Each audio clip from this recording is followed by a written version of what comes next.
Minister Malcolm, let me, on the basis of your two remarks, ask a double-pronged question. One, is it then your assertion that the laws with respect to how Negroes are supposed to have equal opportunity and equal rights in this country are not meaningful or believed by whites? And secondly, what is your opinion and attitude toward the civil rights movement in general, and particularly the Reverend Martin Luther King and his philosophy of nonviolent direct action? If the white people really passed meaningful laws, it would not be necessary to pass any more laws. There are already enough laws on the law books to protect an American citizen. You only need additional laws when you're dealing with someone who is not regarded as an American citizen. But whites are so hypocritical. They don't want to admit that this black man is not a citizen. So they classify him as a second-class citizen to get around making him a real citizen. If he was a real citizen, you'd need no more laws. You'd need no civil rights legislation. Civil rights, when you have civil rights, you have citizenship. It's automatic. White people don't need laws to protect their citizenship because they're citizens. But they don't want to tell us we're not citizens. And at the same time, they don't want to pass laws that are meaningful enough to protect us as if we were citizens. And the Supreme Court desegregation decision is the best example I know. That's a law from the Supreme Court. 10 years have gone by. No desegregated schools. It hasn't been implemented beyond, I think, 9% in 10 years. So this just shows you the hypocrisy of the American white man. They talk out of both sides of their mouth. And for this reason, we who are Muslims, that is, who believe in the religion of Islam, who believe in God, we don't believe that black people will ever get any problem with laws being passed or new persons being put in office, white liberals being put in office. There is nothing that the white man will ever do to bring about true, sincere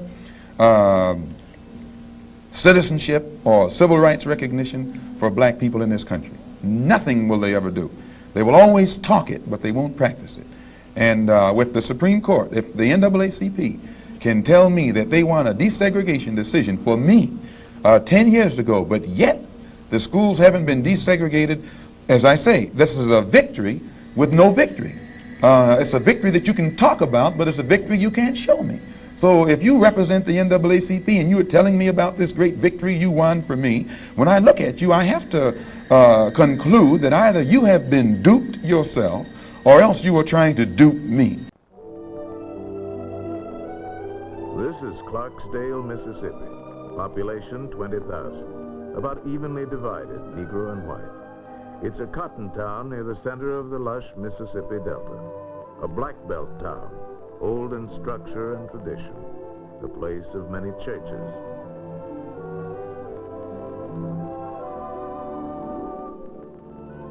Visually, Clarksdale is a stereotype southern community. A segregated town of unshod field hands and pillared manor houses. It has a white citizens council and an NAACP chapter. The men's club of the Methodist Church has a catfish and hush puppy fry on the second Thursday of every month. This is Larry, 8 years old.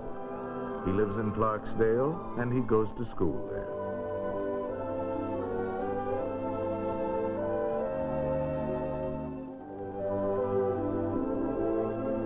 This is Larry's school. Not a model, perhaps, but a good school.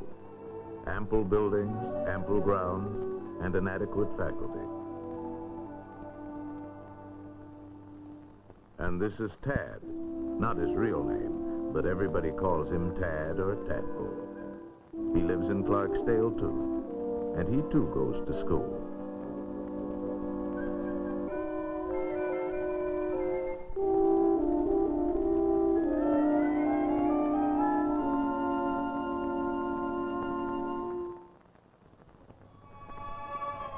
This is Tad's school. It has to accommodate 500 children. It is seriously overcrowded, dilapidated. Its playground is cramped and under-equipped. Sanitary facilities are outdoor. Although there are many good Negro schools in the South, there is nothing exceptional about the contrast between Tads and Larrys. There is, however, something exceptional about this. For the first time in history, the Clarksdale School Board was meeting with Negro parents and Negro school officials to discuss their children's welfare. Mr. Mayo, as superintendent of our school, has made quite a study of our problems, and I'm going to ask you to more or less review how the school board is developing our schools now. Well, the things that were brought out here in the discussion would take somewhere in the vicinity of 20 years, I suspect, to attain all those, or maybe that long to really acquire a need for some of these things that we have. I think we should take first things first. Mr. Mayor, some of us have been greatly concerned about the crowded condition over the classrooms over at Myrtle Hall School. That is the worst situation we have, and one that we're trying to correct. Also in the field of curricular improvement, there is a need for a, shall we say, a curriculum coordination. That is, what is taught in one school, say in the 1st, 5th, 9th, or 12th grade, should be taught in all schools, the same textbooks used and the same amount of material covered. And in most instances where the civil rights struggle is involved, there is no civil rights leader can point to me one concrete gain, practical gain, that black people have made in the civil rights field in this country, not only during the past 10 years, but during the past 100 years. Now, the other part was with respect to Mr. King and the nonviolent direct action. Well, I will let Jimmy Baldwin and John Killens and Lou Lomax, the writers, answer that. Speaking right after this church was bombed in Birmingham, Christian church was bombed in Birmingham by Christians too, mind you, and these 4 little girls were murdered. John Killens and James Baldwin and Lomax and the Negro writers and actors had a meeting at the town hall in New York, and Killen pointed out concerning these murders of these little girls, said the killings had raised doubts about the intelligence of the nonviolence in the civil rights struggle. He went on to declare that he could no longer be asked to love those who persecuted and killed Negroes. He also, and the writer, Mr. Handler, who's describing this, said that Killens, it was not clear concerning Killens' remarks to his audience that he was breaking with it was clear rather to his audience that he was breaking with the doctrine of the Reverend Martin Luther King's philosophy that as Christians, Negroes should love their fellow man in a truly religious sense. Now, James Baldwin, speaking on that same platform, said, and I was present during this entire affair, asserted that the American people shared a collective guilt for the persecution of Negroes, much as Germans did because of their silence during the Nazi persecution. The American people shared a collective guilt for the persecution of Negroes, much as Germans did because of their silence during the Nazi persecution. The American people shared a collective guilt for the persecution of Negroes, much as Germans did because of their silence during the Nazi persecution. We need to talk about the Nazis' persecution of black people. My name is Sophia, and I have a degree in Holocaust and Genocide Studies. If you have watched my other TikToks, you will know that Nazi Germany was not a safe place for anybody that the Nazis deemed was of an inferior race. This included black people and people that were of mixed race. Though originally intended to apply to Jewish people, the Nuremberg race laws of 1935 also applied to Roma people and black people. The Nuremberg race laws used family heritage to determine who would be considered Jewish and also who would be considered black. Some of what happened after the Nuremberg race laws came into effect is that interracial marriages were not allowed and black children were expelled from German public schools. After World War I, about 800 mixed-race children were born in an area of Germany called the Rhineland. Their mothers were German women, and their fathers were oftentimes French colonial black men. For a bit of context, these men would have been stationed there. Even prior to the Nazis coming to power, these children were highly discriminated against and called the Rhineland bastards. Some black people were also sent to concentration camps. There is very little information known about the persecution of this group. This is largely due to the fact that black people made up a very small percentage of the German population. One thing, however, that is completely clear to me is that being black in Nazi Germany was incredibly dangerous. This has become a really frequently asked question on this page, and to be perfectly honest with you, I don't know a ton about it, but I'm going to do some more research, and when I have individual testimonies of black people who were in Nazi Germany, I'll make sure to share them with you. I said, did you know that the Germany Holocaust was actually inspired by Germany having a genocide in South Africa right before the Holocaust? Nama genocide killed over 80,000 people, decreasing the population by 80%. Now, after going back and forth with Germany years upon years, they ended up being overwhelmed, and on August 11th, 1904, at the Battle of Waterberg, this is where Germany took over South Africa. And at this point, this is when their experimentation started. They even forced natives to walk into the desert till they reached starvation and dehydration. This is where the first concentration camps were being tested at. The first death camps were founded here. It was like a prototype before they went to Auschwitz. And let's talk about Dr. Eugene Fisher, one that was mainly experimenting with these natives. He would even cut their heads off and send it back to Germany. And we already know during this Germany Holocaust that experimentation was a big thing. Now we know where they started it from. They started doing this in South Africa first, testing out their method, testing out their concentration camps. They were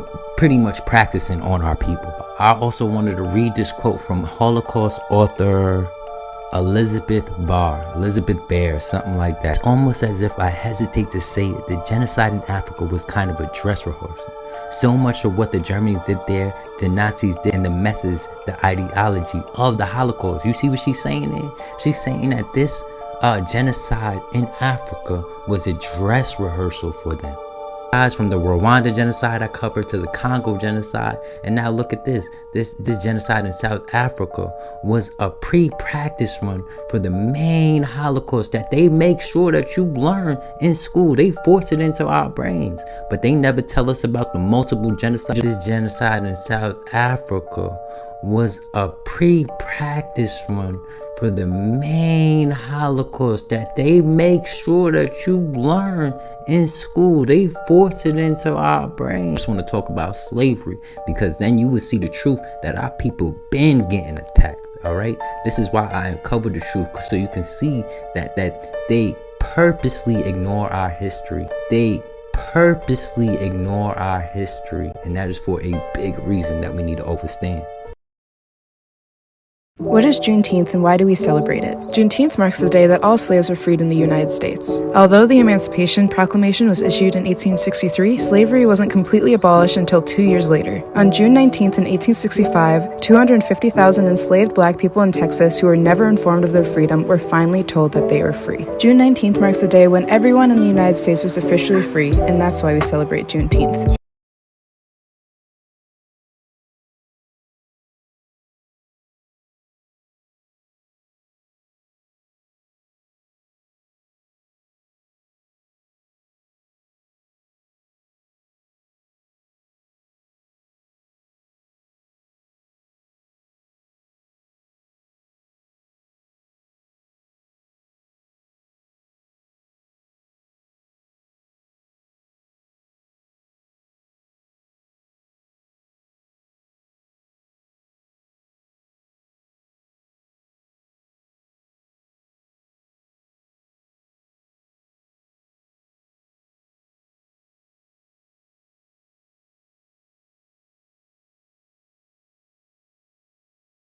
Oh, let me take a minute and just congratulate all the black fathers that be hearing all the negativity about black men in America, how we're no good.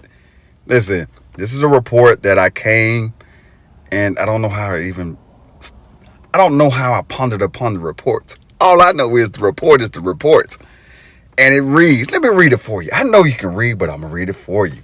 70% of black fathers were more involved and likely to have bathed, dressed, diapered, or helped their children use the toilet every day compared to 60% of white and 45% of Hispanic fathers. TikTok, social media will have you believing that black guys, African American, black American, whatever you refer to yourself as, are no good. Terrible fathers. Meanwhile, we just right here being the best fathers we can be. Fatherhood is great. But I just want to go ahead and tell my black guys, y'all keep doing your things as fathers.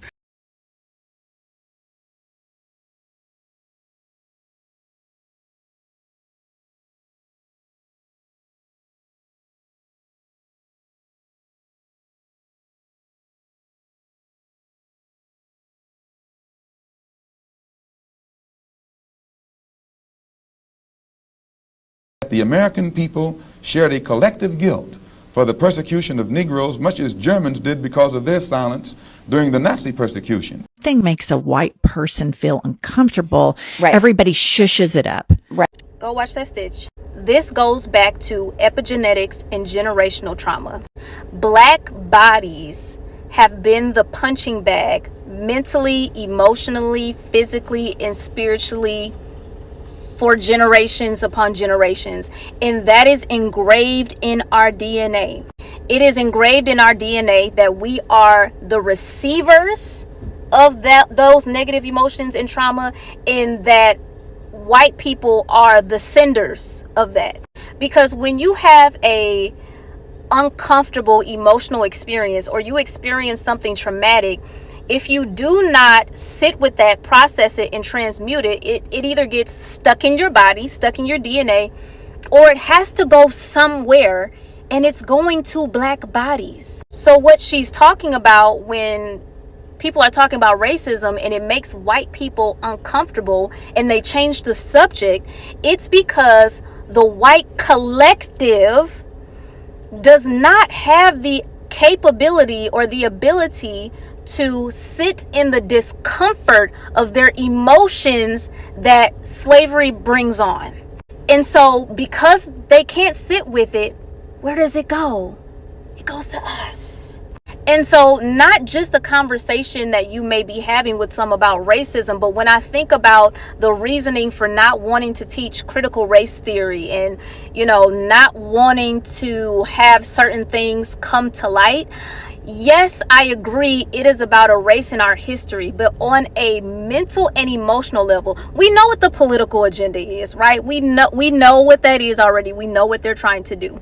But on a mental and emotional level, I really think the white collective is unable, again, to sit with the discomfort, the shame, the guilt, the accountability of how they have treated black people. Because a white person could find out right now that their great-great-grandfather was a slave owner, and they can easily just say, oh, well, I'm not like that. That was them, and it's different now, and whatever else. But do they have the emotional intelligence to sit and process what is in their bloodline, take full accountability for their unconscious thoughts and behaviors that they may have towards minorities, specifically black people, African Americans, sit with those emotions, process them, and transmute them?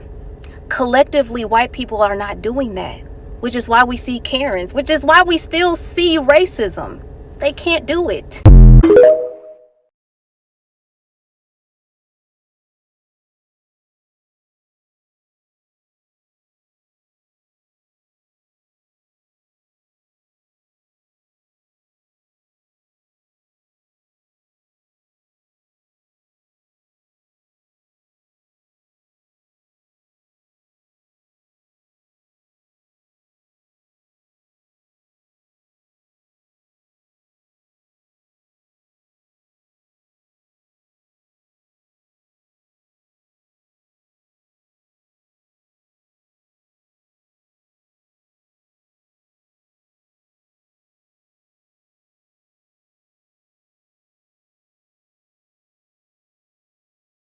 He denounced President Kennedy for what he termed Kennedy's lack of passion in the civil rights struggle.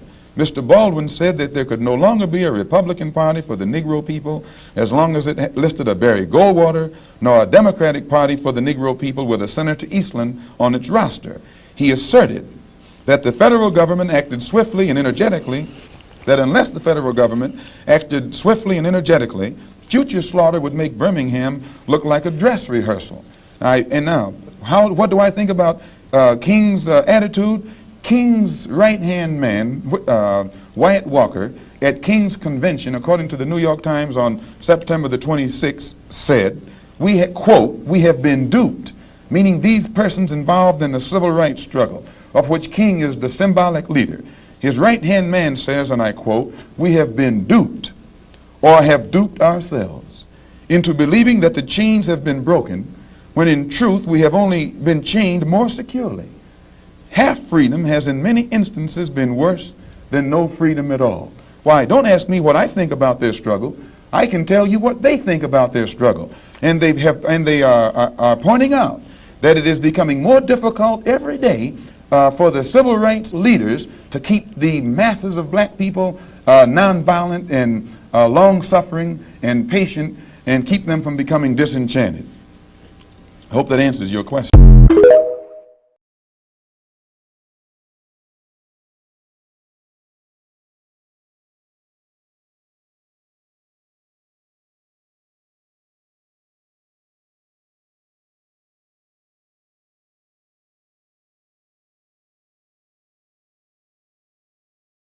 Anti-Semitism has focused on the primary form of collective Jewish existence. In the Middle Ages, they were a religious community, so they were hated for their religion. In the 19th century, when many European Jews became secular, they formed an ethnic group, a race, and were hated as such. Today, when their primary collective embodiment is as the people of Israel in the state of Israel, they are hated for their state. Anti-Zionism is the latest mutation of the world's longest hate. Can we admit that Jews are white people? Can we do that? I've had Jewish people tell me they're not white. I'm like, I can see you.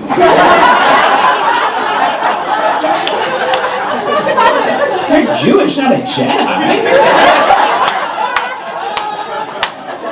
If you got robbed by a Jewish guy, it's a white guy. Nobody's like, it was a Jewish individual. Then you sound suspicious. This feels like Christmas morning. I got a 23andMe ancestry and health kit. I think that I kind of want to start with the ancestry side. And it says ancestry composition. I'm 49.9% Ashkenazi Jewish. That's not a huge surprise to me at all, since my mom's side of the family is completely Jewish. My dad's side is not Jewish though. So let's go to there. Let's see what's going on. This is like, I feel really like on the spot. Okay, so I'm 100% European, which again is not a huge surprise to me, but it's just funny seeing it like that. I'm 49% Ashkenazi Jew, totally. British and Irish and German and French, a little bit Scandinavian, Northeastern European. Yeah, it's not super exciting, but I kind of know all of that information. I didn't realize how much of my family was from Germany though, so that's interesting. So let's see if I can get more information on this. It's funny, like I know where like my relatives and stuff came from, but it's kind of fun to see it broken down like this. Yeah, totally not surprising having the British and Irish be pretty strong. The German is though, so I wonder who came from Germany. I wonder if it has to do with the Ashkenazi Jewish part of my family. Yeah, ho, holla, this that wow, that that bought me like you crazy, goddamn, good, yeah. Why is DNA testing illegal in Israel or very hard to get? There's a video I wanted to show you right now of an Ashkenazi Jew that was able to take the test, but listen from the words. I will never forget the first time I went to Israel and I stepped off the plane and the first thing that anyone said to me was, "Welcome home." I wasn't told welcome home because my ancestors were from Israel. I was told welcome home because I'm Jewish. Every single person who's Jewish that steps off the plane, especially for their first time in Israel, is told welcome home. Let's just sit with that for a second. This right here, this is my actual ancestry. I am 88% Ashkenazi Jewish, and none of my ancestors are from the Middle East. Zionist ideals and beliefs are far more based in colonization, imperialism, and just white supremacy culture than it is in truth and history and ancestry. The land that is called Israel now is not my home. It's not my ancestors' home. It's Palestinian. Now you know why they don't want to get tested. Now you know why they don't want you to know.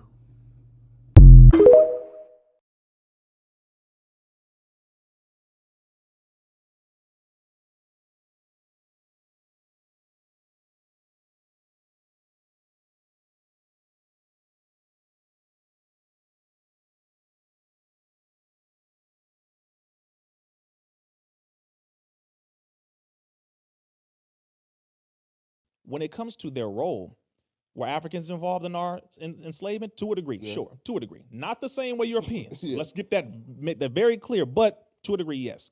European nations, for sure. Arabs, definitely. It happened. But when it comes to a primary role as it pertains to those who own some of the ships, those who sponsored and owned the shackles, those who helped when it came to the actual transporting, the scheduling, like all that kind of stuff, it primarily was Jewish people, especially when you're talking about one Cristobal Colon, also known as Cristoforo Colombo, who we know as Christopher Columbus. He was sponsored by, who was that? King Ferdinand and Queen Isabella, 1492. Roughly in that same time, in the same year, 1492, over 300,000 Jewish people were kicked out of Spain at that time. But they helped to sponsor this excursion, this situation where Christopher Columbus went and tried to find the New World.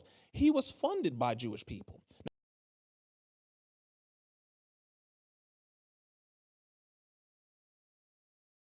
But they try to, move that around and say, no. The history is the actual fact. So let's not play around. If it happened, it happened. See, if we were a part of something like that, we'd have to apologize. We're not going to try to erase that part of history to make ourselves look like we're innocent. No, the reality is Jewish people were known to own slaves in Italy. They were known to own slaves in France. They were known to own slaves in Spain. They were known to own slaves in Maine. They were known to own slaves in Slovakia. They were known to own slaves in all these different areas, and they were kicked out of all these different countries all throughout Europe. White folks kicking out white folks because of them doing certain things like owning slaves. Now, it happens to be that Jewish law permits the enslavement of any non-Jew, white or black. Now, it happens to be that Jewish law permits the enslavement of any non-Jew, white or black. That's another question which got raised. But that has nothing to do with racism. That's just a heter that we are allowed to enslave non-Jewish populations, perhaps to bring them to mitzvos, bring them to Torah and the like, but it's not a black thing for sure. Judah Benjamin was the largest Jewish slave owner in the South and a key member of Confederate President Jefferson Davis' government. This is a person who had some very impressive qualities, but did sickening, horrible things.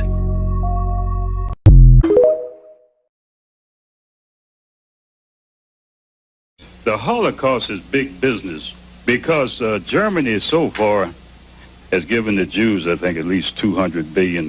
So it's big business. And some of you are still getting $1,000 a month. And a lot of people don't know this. And then people don't realize who brought the slaves to America. They were Jewish ships. Don't realize who brought the slaves to America. They were Jewish ships. Wait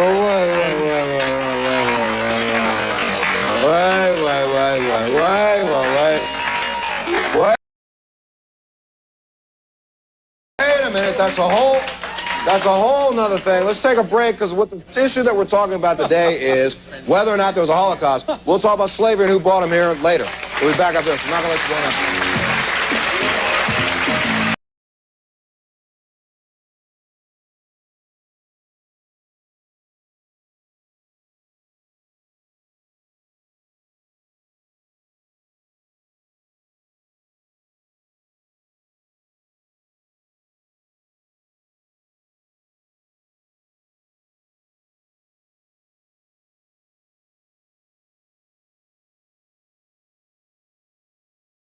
a rule, the rules of perception. If they're black, then it's a gang.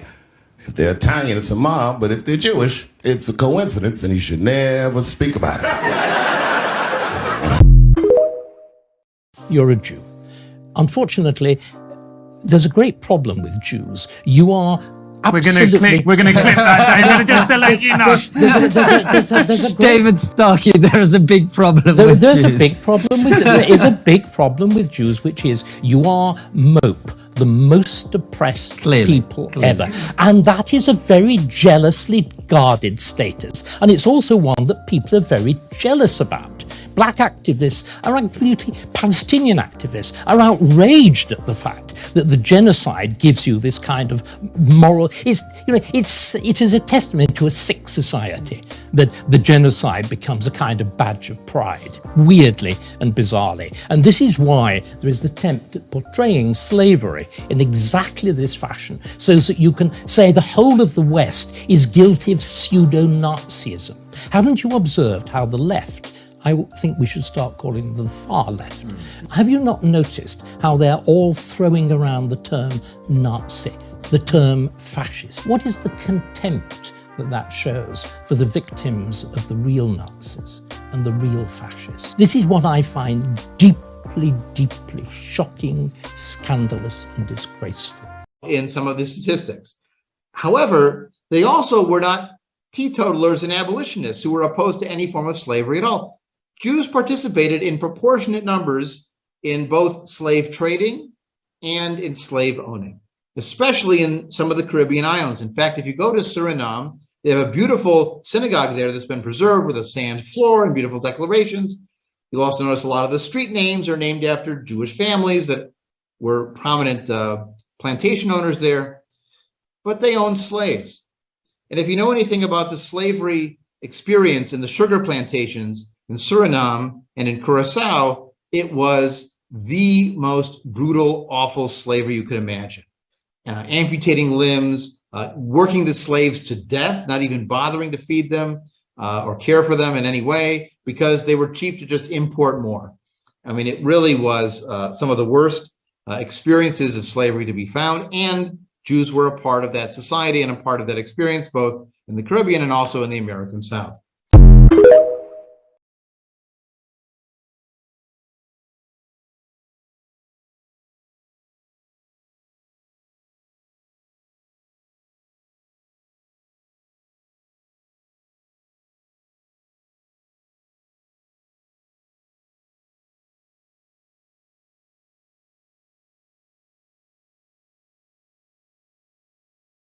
You probably wonder, why do white people pay so much attention to black people if they don't like them? You would think if you didn't like something, why would you be paying attention to it? I don't pay attention to things I don't like. What's the answer? The answer is the liar knows what lie he told. You see what I'm saying? So even if I made it deceitful and I made you think that the answer is over here, but the answer is really over here, I'm still going to be looking over here. Me, the one that tricked, because I know this is the right answer.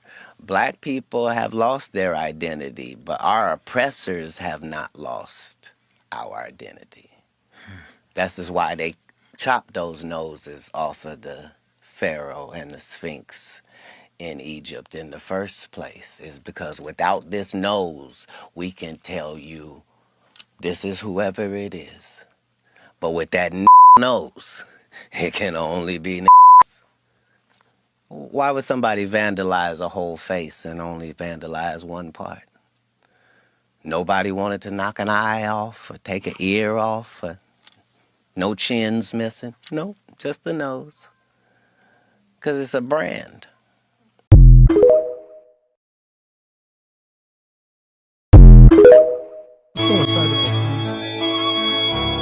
Let's zoom in to highlight areas.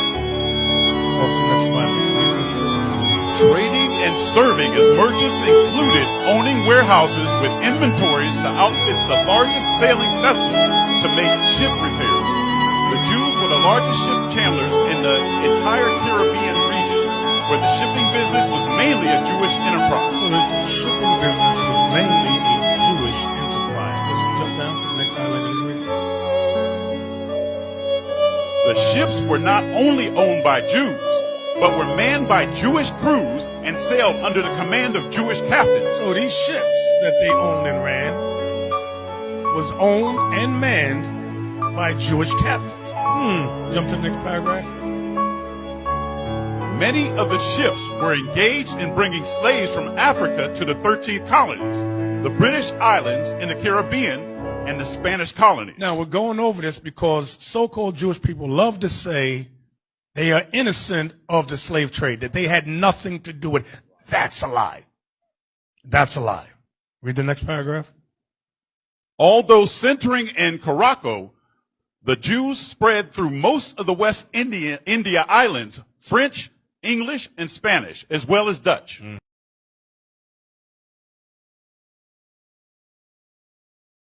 That's what this book is showing you. This is an old book. Go ahead.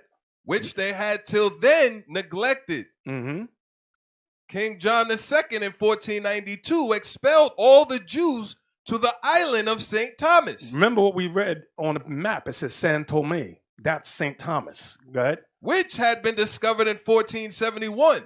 And to other Portuguese settlements on the continent of Africa. So the Portuguese had settlements on the continent of Africa. So now, like Bishop Yawasai was saying during his class, when Columbus was coming to the Americas at the same damn time, they were enslaving us. That's what's in 1492, the King John II expelled all the Jews to the island of St. Thomas. As what?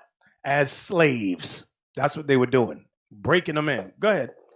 And from these banished Jews. See that? And from these banished Jews. The black Portuguese, as they are called. So remember, they stopped calling them Jews. They made a law not to call them Jews no more. They called them the black Portuguese. Go ahead. And the Jews in Loango, who are... Remember on the map, we showed you Loango. It was at the very bottom of the map. Go ahead. Who are despised even by the very Negroes, are descended. So they were descended of the same race. So you had some of our people that kept God's law and some that did not. Go ahead. In the beginning of the 16th century, the Spaniards and Portuguese began to transport Negroes for familiar labors to the West Indies and Brazil. Notice it went from calling them Jews, now they're calling them Negroes. Negro is a Spanish word. Never forget that. The word Negro is a Spanish or Latin word. It means black. That's all it means. In Spain, they called us Negros, Negros. It's the same word. Read again. In the beginning of the 16th century, the Spaniards and Portuguese began to transport Negroes for similar labors to the West Indies and Brazils, by which the Negro trade was rapidly increased. Okay, from there. What's fascinating is, which I speak about, is the transatlantic slave trade. A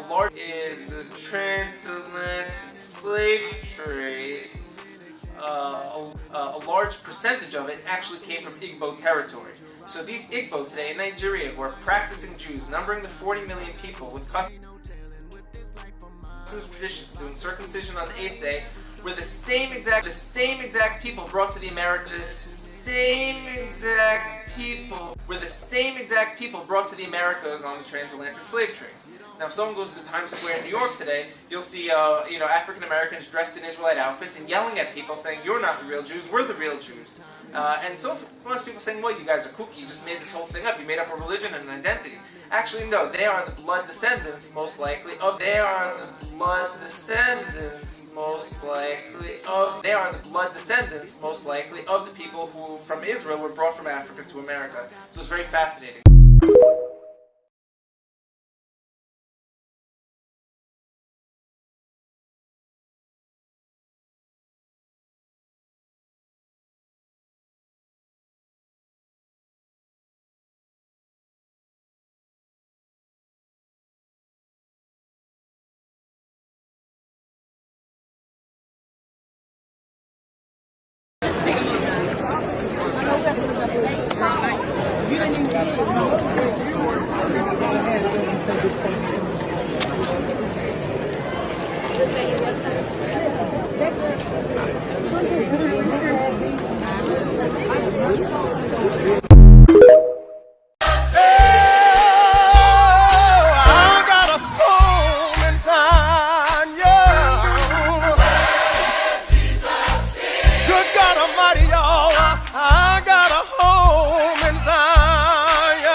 if the white people